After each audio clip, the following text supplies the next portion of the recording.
పల్లెలకు గులాబీ ముళ్ళు 10 ఏళ్లుగా నిధులు పెండింగ్. ఏనాడు పూర్తిగా ఇచ్చింది లేదు. 4,000 కోట్లకు పైగా బకాయిలు. కేటాయింపులో 50% విడుదల. 42% నిధుల దారి మళ్లింపు. స్థానిక పోల్లో బీఆర్ఎస్ కు సవాలు. కాంగ్రెస్ కు అస్త్రంగా మారుతుందా అంటూ చూస్తాం.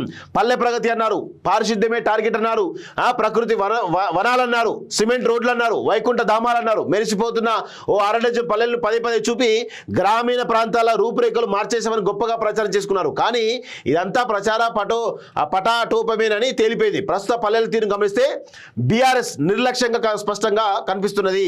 పంచాయతీలకు సమయానికి విడుదల చేయాల్సిన నిధులు పెండింగ్ లో పెట్టి దాదాపు సగం మొత్తాన్ని దారి మళ్లించాలని తేలిపోతున్నది. ఈ అంశం రానున్న పంచాయతీ ఎన్నికల్లో బీఆర్ఎస్ కు తీవ్ర ఇబ్బందికర అంశంగా పరిణమించనున్న అభిప్రాయాలు వ్యక్తమవుతున్నాయి. కాంగ్రెస్ కు ఇదే ప్రధానాస్తం అవుతుందన్నటువంటి చర్చలు వినిపిస్తూ ఉన్నాయి.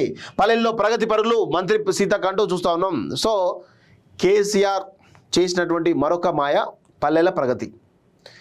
ఏమీ లేదు, ఒక 4-5 పల్లెలు చూపించేసి మొత్తం పల్లె వనాలు, పల్లె ప్రకృతి వనాలు అనుకుంటూ, క్రీడా ప్రాంగణాలు అనుకుంటూ, వైకుంఠ ధామాలు అనుకుంటూ, రోడ్లు అనుకుంటూ, సిమెంట్ రోడ్లు అనుకుంటూ, అదనుకుంటూ ఒక మాయ చేసిండు.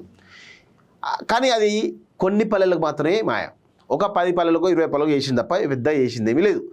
వేల పల్లెలు, వేల గ్రామాలు ఉంటే ఏ గ్రామానికి కూడా సరైన నిధులు ఇవ్వకుండా బకాయిలు పెట్టిండు, పెండింగ్ బకాయిలు పెట్టిండు అన్నీ.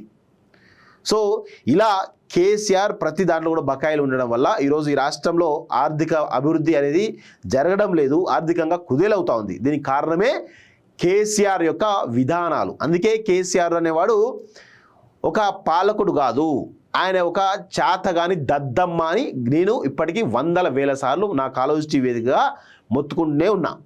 ఇప్పటికైనా కానీ మనం కేసీఆర్ గురించి ఇప్పటికీ భ్రమల్లో బతుకుతా ఉన్నాం. మనం కేసీఆర్ గురించి ఆ భ్రమల నుంచి వైదొలగండి అని చెప్పేసి కూడా నేను కోరుతా ఉన్నాను.